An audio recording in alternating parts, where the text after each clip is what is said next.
Bonjour tout le monde et bienvenue.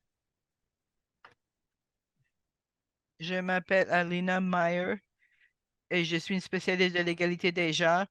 Comme Tracy, je travaille dans les droits de la personne depuis plus de 20 ans pour Global Affairs Canada, les affaires mondiales Canada.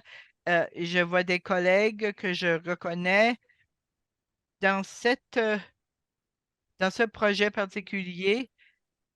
Je travaille avec le gouvernement de l'Afrique du Sud. Tracy va en parler et je vais donner plus de détails des expériences que j'ai en Afrique du Sud. J'ai hâte à participer. Merci beaucoup, Morag. Je vais essayer de respecter mes 10 minutes. Vous savez, de temps en temps, je parle très, très vite et je m'oublie. Je vais essayer de ne pas le faire. Si je parle très bien, alors s'il vous plaît, arrêtez-moi. Mais en premier lieu, je voulais le mettre vers la fin, mais je voulais dire, hein.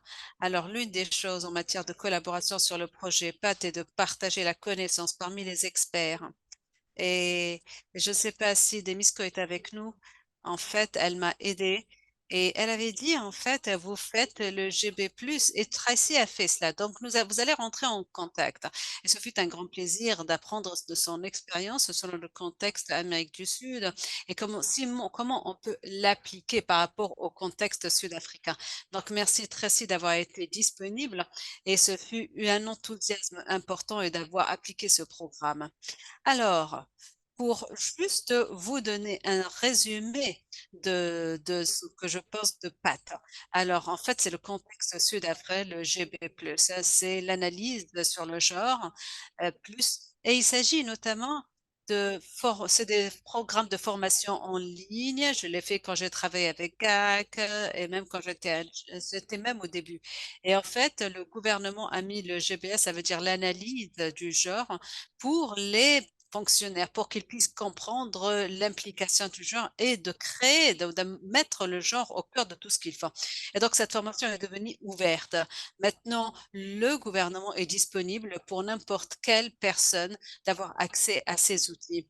Et c'est comme ça que le gouvernement sud-africain a traité le programme. Je ne connais pas le début, mais ce qui est intéressant, c'est que la demande d'avoir une version d'une analyse du genre pour les fonctionnaires sud-africains venait d'Afrique du Sud. Et donc, enfin, je me dépasse un peu et je me répète, mais c'est ce que j'ai aimé concernant cette partie du travail. Et juste pour une compréhension de bague, en fait, c'est un cours en ligne qui est disponible à tous, et notamment le gouvernement sud-africain en dit on aimerait quelque chose comme ça pour les fonctionnaires. Donc, mon rôle était de travailler et d'adapter le cours canadien qui a été établi pour les Canadiens avec des références canadiennes, avec des exemples canadiens et le modifier pour qu'il puisse être pertinent aux expériences d'Afrique du Sud et aux Sud-Africains et qu'il soit applicable et utile pour les fonctionnaires sud-africains dans leur travail et notamment ceux qui ne se concentrent pas sur le genre dans leur travail. Donc, l'objectif était de l'appliquer sur les hauts fonctionnaires. Ça, c'était la tâche. Alors, ce que je vais faire, en fait, c'est une petite version du langage. Alors, je vais commencer par le point positif, puis je vais parler du défi et je vais terminer par le positif également, hein. Et je voulais juste dire quelque chose. Donc, pour les salaires. Alors, pour ce département des salaires au Canada, et ceci est toujours une conversation, est utilisée par toutes ces personnes. Et nous sommes dans ce processus à réactualiser l'analyse du genre pour qu'elle soit plus contextuelle, pour qu'elle puisse réactualiser. On parle de l'intersectionnalité, la partie Première Nation. Et il y aura de nouvelles versions, en tout cas au Canada, pour ce qui est de l'analyse du genre et j'étais en contact avec les parties prenantes. En termes de points positifs du progrès, alors en premier lieu, j'aimerais dire que j'aimerais remercier le WAGE parce qu'ils étaient ravis de de mettre de côté les droits d'auteur et de nous les céder, notamment pour cette portion, pour cette partie. Et ça nous a énormément aidé parce qu'on avait le droit pour effectuer le changement qu'on voulait et l'adapter au gouvernement sud-africain pour ce qui est de l'analyse du genre. Plus celui-ci a été réactualisé, mais certains sont beaucoup pertinents et notamment aux fonctionnaires sud-africains. Et Pour ce qui est en fait l'aubaine, c'est la demande pour qui nous est venue de Sud-Africains eux-mêmes et c'est sûr rajoute énormément au travail et la valeur du travail que nous faisons. Je pense qu'il existe une importance d'avoir ce travail en Afrique du Sud, sachant que c'est un pays qui a tellement de choses extraordinaires, une constitution extraordinaire, mais beaucoup de défis quand on parle de l'égalité du genre. Et quand j'y étais en Afrique du Sud, je parlais à certains des consultants et les personnes qui ont mis en place d'autres cours pour le gouvernement sur le genre. Nous avons pensé que ce genre allait apporter par rapport à ce qui complémentait déjà que nous avons un cours sur le genre. Et il y avait un élément sur l'analyse du genre qui était déjà compris dans ce corps. Mais pour atteindre ce cours, il fallait vraiment passer par toutes les étapes. Il fallait passer par 4 jours de cours. Et comme je dis à ces consultants, ils m'ont donné, on m'a aidé. Donc, il était très intéressant de travailler sur quelque chose qui était utile et complémenter la formation qui portait sur le genre en Afrique du Sud. Ce sont là les points positifs. Un autre élément positif, en fait, c'est que, c'est qu'il existe un élément très important. Et mais notamment, on a essayé d'adapter le script et que nous avons conçu ce cours et également nous avons vu quelle était la technologie qui était utilisée. Et je vais parler de certains défis. Alors, en Afrique du Sud, vous avez un retour sur investissement très important. Vous avez une capacité des personnes qui vont vraiment faire un appel pour avoir pour donner leur technologie. Euh, et vous savez, en fait, le prix était très bon en Afrique du Sud. Donc, quand nous avons fait un appel d'offres, la technologie était pas chère.